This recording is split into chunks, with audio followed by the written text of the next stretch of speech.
आज हम देख रहे हैं exercise 10.2 prove that the tangent drawn at the end of diameter of a circle are parallel. तो सबसे पहले तो एक सर्कल बना लेते हैं भाई, ठीक है। तो ये बन गया हमारा सर्कल।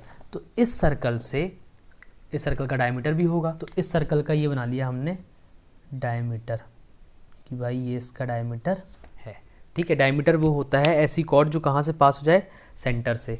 तो उनने कहा अब इस डायमीटर के 2 एंड होंगे, तो हमने इस वाले को बोल दिया कि ये A है और इसको बोल दिया ये B है, तो इसके 2 एंड होगा इस डायमीटर के। तो यहाँ से एक टेंजेंट पास होती है, मतलब एक टेंजेंट इस वाले एंड से पास होगी, ये देखिए ये एक टेंजेंट इस वाले एंड से पास हो गई और एक टेंजेंट इस वाले एंड से पास हो गई, ठीक। तो इस वाले फिगर को हमने बोला PQ और इस वाले को हमने बोला RS।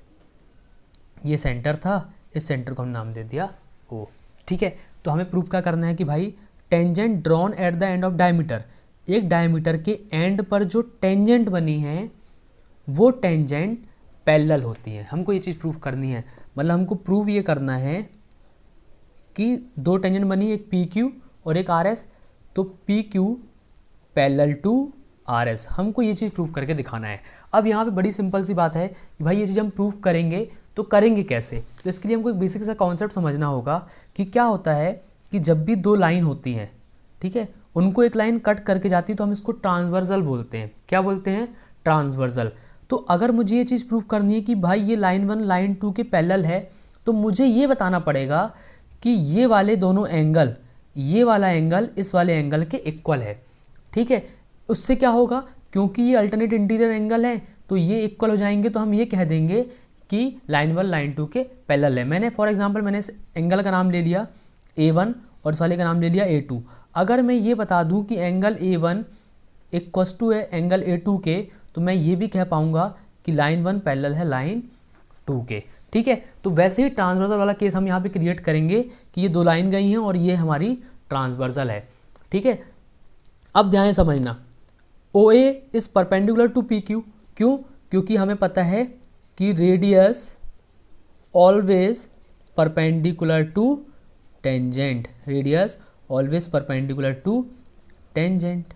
ये चीज़ हम जानते हैं कि नहीं जानते हैं, ठीक है। तो अगर जानते हैं तो हम लिख देंगे वी नो दैट। क्या जानते हैं भाई? रेडियस हमेशा टेंजेंट पर क्या होती है? परपेंडिकुलर। तो क्या हम ऐसा कह सकते हैं कि OA परपेंडिकुलर टू PQ, ये चीज़ कह पाएंगे। अगर OA is perpendicular to PQ तो हम ये कह सकते हैं कि भाई अगर परपेंडिकुलर है तो ये वाला एंगल 90 डिग्री होगा कि नहीं होगा, बताओ। तो क्या मैं ऐसा लिख सकता हूँ कि angle OAP equals to 90 degree, लिख दूंगा कि नहीं लिख दूंगा, बताओ। वही सेम चीज़ मैं यहाँ भी कर सकता हूँ कि भाई OB perpendicular to RS। OB किस पे परपेंडिकुलर है? RS पर। तो क्या मैं ये कह सकता हूँ कि भाई ये वाला एंगल भी इक्वल होगा? तो ऐसा भी कह सकते हैं कि angle OBS equals to 90 degree, ठीक। तो मैं ये कह पाया कि भाई PAO ये वाला एंगल और OBS ये वाला एंगल, तो हम ऐसा कह सकते हैं angle PAO equals to angle OBS।